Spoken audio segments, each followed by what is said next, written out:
The last island on our tour of the Macaronesia ecoregion is Madeira, 400 miles off the coast of Morocco. We flew into the capital Funchal and landed at Cristiano Ronaldo International Airport, recently renamed after the island's world-famous soccer player. Since there is no flat land on the island, its short runway was built on pillars over steep sea cliffs. So this is where we are now in the square of Cristiano Ronaldo. So Madeira has been the home of many stars and many important celebrities, but most recently the one that most of the world heard of is this person right over here, Cristiano Ronaldo, which has been doing a lot for the island, including building an hotel, a museum, and attracting lots of people to the island and giving a lot back to the community, and is sort of our national hero and our beloved hero on the island. Our guide, like everyone here, is a proud Madeiran first and Portuguese second. I know I'm Portuguese. Madeira belongs to Portugal, but before I'm Portuguese, I am Madeiran. The blood that flows in my vein is Madeiran blood, you know. So, and it was on the Greek mythology. Many times the islands of the Atlantic are referred into as the idyllic Atlantic islands. So it comes from the Greek mythology, and there are many proofs that there were many people here before the Portuguese itself.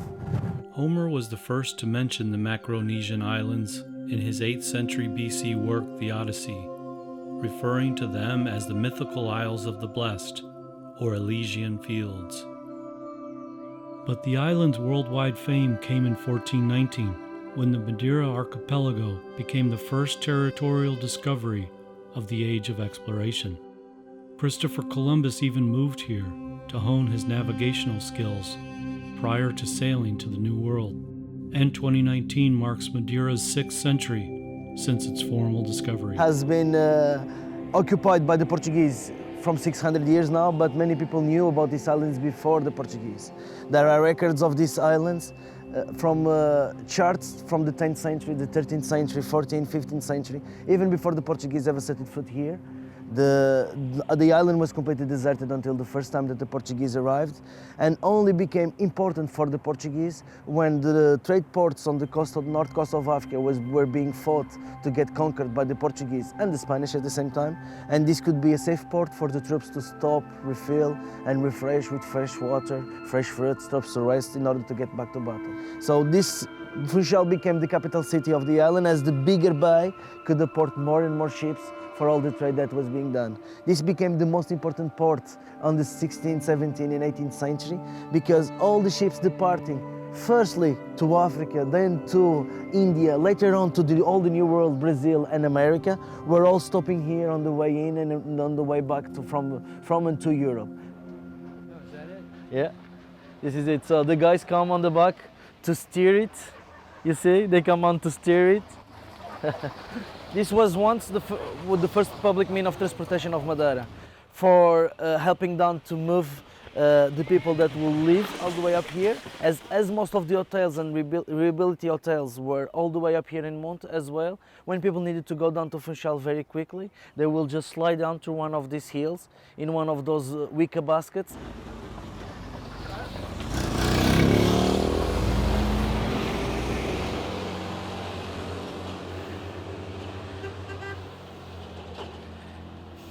And this part here, where we are now, this is our courthouse, and in front of us, it's the city hall, the old palace of Esmeraldas, one of the most influential families on Madeira during the quarter of the 17th century. And right here on your right side is the Jesuit church. The Jesuit church, until the 18th century, on the end of the 18th century, was the biggest building on Madeira.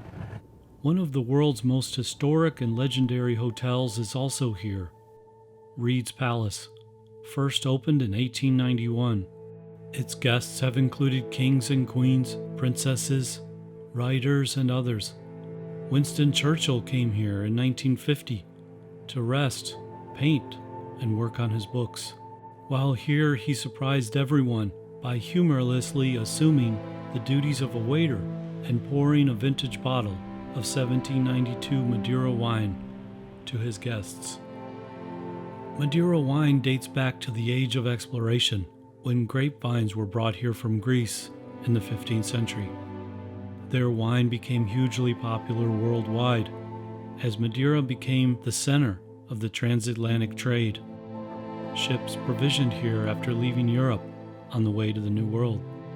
It was so popular in the New World that the founders of America toasted the signing of the Declaration of Independence on July 4th, 1776, with Madeira wine.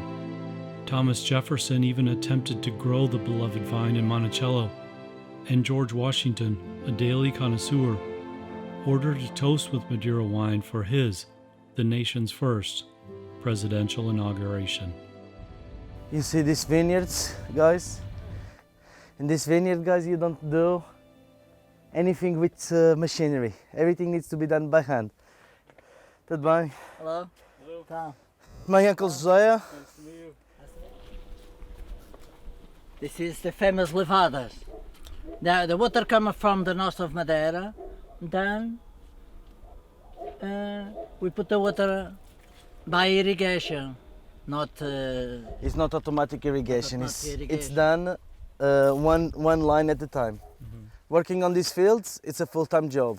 What my uncle is doing now is actually what is the next season on the grape vineyards. So now you have to go around on the vineyards and by hand pick and see where there's going to be a bunch of grapes growing.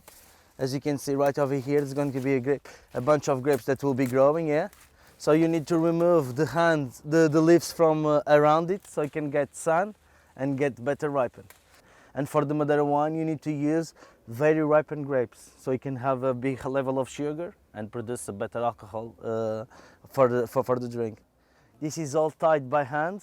Every little branch, you have to decide where you want the vineyard to spread so they don't overlap, and that way they will take each other's space and the human chooses where he wants the vineyard to spread on. All these farms are fertilized naturally as well with chicken manure that is brought up, and when the gates of the water are open and the water flows, they are put the chicken manure inside and it flows with the water. So the water coming down, you have here a blockage that you will block and you will leave the water going all the way to the end of that line. And once that is ready, it's going to be this one, then you pass to this one, then you pass to that one, to that one, to that one. So it's one job done, one at a time. Not to say that there's no insecticides used because there's no insect that will eat up your crop. We don't need to use herbicides as well because all these weeds are used as well for you to feed your animals. So it's all taken by hand. And these spaces under are used to plant other stuff as well. So that's why you will not use other chemicals. So maybe if you use a chemical for the potatoes, could harm the vineyards, and that way there's no chemicals used. So all this has to be done in a very labor-intensive manner with lots of hard work involved. Looking for. So many of them they actually dry up. This one is gone. Where they dried up. She's dead. So that's why it keeps on renewing with new branches all the time. So this is a constant renovation vineyards. But this one, look, it's about 40 years, but it's getting to the end of his life, but it's still producing. All this grape that you are seeing right here, Tinta Negra or Negra Mole. I produce between 20 and 30,000 kilos. Depends. This year, So you get paid once a year. I get paid once a year. I get paid once a year, yes. How is this year? Is this good a year? This year is good. Have a good weather. I hope I'm hoping a good production. This is all yours? Yeah, that piece is there and here too. These are yours down here? No, here, this, Oh, here. this way. And how many generations of your family has worked? Oh, my grandfather, my grandfather, my father. So now we'll be descending now Ribeiro Freio. This is already the heart of the Laura Silva forest. This Laura Silva forest has existed on this island for at least 1.8 million years and is today a UNESCO World Heritage Site. This is the pride of Madeira. This flower is an endemic species. And it's the echium, it's an endemic species of the island. And it's the pride of Madeira that is at bloom right now. It's one of the many species that compose our Lolisilva forest. Yes. So this is the Nuns Valley, this little parish that is built inside this huge crater that many people believe that it was formed by volcanic formation, but the official is that it was actually caused by erosion on the island. But the origin of this land, getting that name, was due to all this land that you get to see around here used to be the land that belonged to the first monastery that was built in the island, the monastery of Santa Clara. This village was once a very remote place, very, very remote. The Nuns Valley, as all of Madeira, is historically home to hundreds of species of birds. Today, many of the birds are under threat. We met with a non-profit trying to help preserve them. These clips, as I told you before, in this area we have the breeding colonies of several species of seabirds. Actually, in this area we can find Cory shearwater and Madeira storm petrel. So SPEA, it's a non-profit organization for birds conservation and habitats preservation, and we have 3,000 members in Portugal. This is our magazine that we give to our 3 times a year with information about several projects that we develop in Madeira, in Azores, and also in the mainland. In the last years, our work have been focused on seabirds and in one particular threat to seabirds, the light pollution. The light should be always directed to the ground, so birds, when they are flying above, they won't see the spot of the light. Took these lights off because this is an area where we don't have visitors. It's a very important place for seabirds because, as you can see, there is lots of sea cliffs around us, and it would be very important to don't have this kind of lights here. Every year, around 300 seabirds are saved within this company.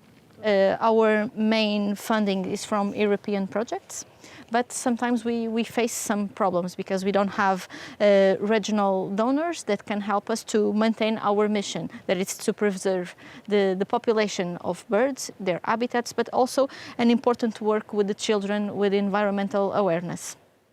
Birds are abundant in Madeira, as in all of Macronesia. The 1st century philosopher and naturalist, Pliny the Elder, wrote in his Natural History that Macaronesia abounds in fruits and birds of every kind.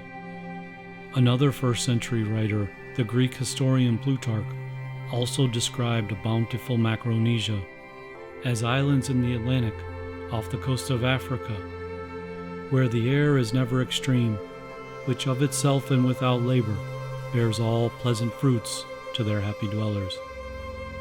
Therefore, a firm belief has made its way that here are the Elysian Fields and the adobe of the blessed, of which Homer sang. After visiting here, I have no doubt that the ancient Greeks, in fact, were describing some of the islands we visited in Macaronesia, that Homer was prophetic, and that Plutarch and Pliny the Elder were correct in describing these wonderful islands off the coast of Europe and Africa. Perhaps, too, the lost city of Atlantis lies within the Macronesia ecoregion, on the bottom of the ocean floor.